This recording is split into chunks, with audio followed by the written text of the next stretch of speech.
Ma'am మీరు success ని ఎలా ఎంజాయ్ చేశారు మ్యామ్? యాక్చువల్లీ ఎక్కువ చేయలేదురా, చాలా చిన్నదాన్ని కదా, ఏం తెలీదు. అర్థం కాకుండా ఎలాగెలాగో టైం వెళ్ళిపోయింది, మళ్ళీ వస్తుంది. వస్తుంది. మీరు కొంచెం లోలో ఉన్నప్పుడు దాన్ని మీరు ఎలా బ్యాలెన్స్ చేస్తూ వచ్చారు మ్యామ్? చాలా కష్టమైంది. ఇక్కడ ఉంటారు, ఏం తెలీదు, చాలా చిన్న ఏజ్, సడన్ గా ఒక చోట వెళ్ళిపోతారు, ఎక్స్పెక్ట్ చేయకుండా, ఏ ఎక్స్పీరియన్స్ లేకుండా మళ్ళీ లైట్ గా అలా వెళ్తే ఏం జరుగుతుంది అని అర్థం కాదు కదా ఎవరికి. సో అది నేర్చుకోవడానికి టైం పడుతుంది, బట్ హ్యూమన్ నేచర్ అలవాటు అయిపోతుంది సిచ్యుయేషన్. దేవుడు మనం అందరికి ఇచ్చిన వరం అది. స్టార్టింగ్ లో ఒక 2-3 months టైం పట్టిన, ఒక్కొక్కరికి ఒక్కొక్క వేరే వేరే టైం పడుతుంది, కానీ ఈవెన్చువల్లీ అడ్జస్ట్ అయిపోతారు. మీ లైఫ్ లో ఎప్పటికీ నాకు ఇలాంటి రోజు రాకూడదు అని మీరు ఎప్పుడైనా అనుకున్నారమ్మా? ఎవరికి ఇష్టం ఉండదు కదమ్మా. అంటే ఎవరైనా కష్టం పడితే నాకు ఆ రోజు మళ్ళీ రావాలి అని ఎవరు కోరుకుంటారు? అలా మీ లైఫ్ ఉంటుంది రావద్దు. ఏది గ్యాప్ వచ్చిందో, వెన్ ఐ వర్క్ స్టాప్ చేసినప్పటి నుంచి మళ్ళీ స్టార్ట్ చేశానే, ఆ మధ్యలో గ్యాప్ ఉంది కదా, ఆ రోజు మళ్ళీ ఇలాంటి రోజు నాకు రావాలి అనేది ఉంటే మీరు ఎలాంటి రోజు అందరికీ ఉంటుంది, ఏ రోజు కావాలి? హ్యాపీ డేస్, మంచి రోజులు, peace of mind, in terms of health, in terms of money, work, love, మంచి రోజు ఏ మనిషికైనా అదే కదా. మీకు మధ్యలో సంథింగ్ ఏదో హెల్త్ ప్రాబ్లం వచ్చిందని నేను విన్నాను, ఏమైంది మ్యామ్ అసలు? అది I'm still not ready to talk about it. అయిపోయింది, దట్ వాజ్ 1 chapter నా లైఫ్ లో. దేవుడి దయ వల్ల ఇప్పుడు నేను బాగున్నాను. చాలా బాగున్నారు. నా కోసం ఎవరెవరు విష్ చేశారో, ఆ టైంలో ప్రే చేశారో, మీ అందరికీ థ్యాంక్ యూ సో మచ్. ఇప్పటికీ కూడా నాకు ఇన్స్టాగ్రామ్లో లైవ్ వెళ్ళినప్పుడు ఎంతో మంది అడుగుతారు, మ్యామ్ హౌస్ యువర్ హెల్త్ అని. నాకు ఇప్పుడు బాగున్నాను, థ్యాంక్ యూ సో మచ్. అప్పుడు ఆ రోజు నా కోసం ఎవరెవరు ప్రే చేశారు, మంచి విషెస్ చేశారు, మీ అందరికీ thank you, thank you, thank you. మాకైతే మీదే సాంగ్ అయినా ఫేవరెట్. మీకు ఏది ఫేవరెట్? ఒక్క సాంగ్. ఆల్మోస్ట్ నేను చెప్పినట్టు నా అన్ని సాంగ్స్ నాకు ఇష్టం. కన్నడలో కూడా నేను ఎన్ని లాంగ్వేజెస్ చేశానో, దేవుడి దయ వల్ల నాకు ఆల్మోస్ట్ అన్ని మూవీస్ లో సూపర్ సాంగ్స్ వచ్చినాయి. నాకు నా సాంగ్స్ కాకుండా వేరే సాంగ్స్ కూడా చాలా ఇష్టం. మీకు ఏ సాంగ్ ఇష్టం? నువ్వు నువ్వు నువ్వే నువ్వు, that's a very beautiful song. ప్రతి గర్ల్ కి సాంగ్ అంటే ఇష్టం. I know, that's a beautiful song. నువ్వంటే నాకిష్టమని అన్నది నా ప్రతి ఆశ. Lot of songs, lot of them.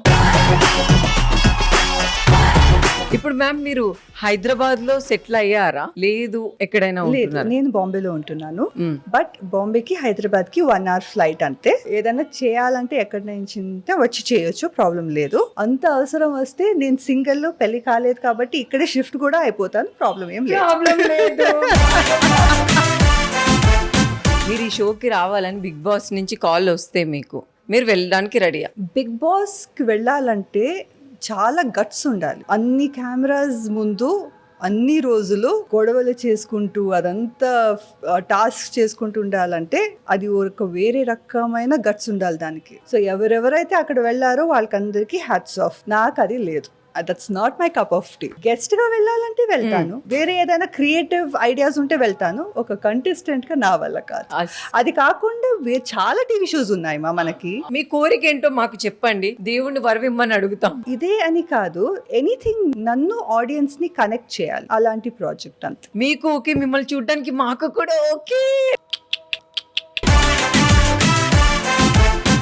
రేఖ గారు, మీకు 1 కోటి రూపాయలు ఇప్పుడు సడన్ గా మేము ఇచ్చామనుకోండి, షో అయిపోయిన తర్వాత మీరు ఏం చేస్తారు? మా ఇన్ఫ్లేషన్ లో 1 కోటి రూపాయలు చాలా తక్కువ అయిపోయింది ఈ రోజుకి. అసలు ఏం చేస్తారు మీరు? సగం నేను పెట్టుకుంటా, సగం ఎవరికైనా జెన్యూన్లీ కావాలంటే వాళ్ళకి ఇచ్చేస్తారు. మీరు హెల్ప్ చేస్తారని మా వాళ్ళు వద్దు, ఆవిడకి ఇచ్చినా మనకి ఇస్తుందని. ఫైనాన్షియల్లీ మీకు అంతా ఓకేనా మ్యామ్? లేదు అని చెప్తే మీరు ఇస్తారా, ఉంది అని చెప్తే నేను మీకు ఇవ్వాలా?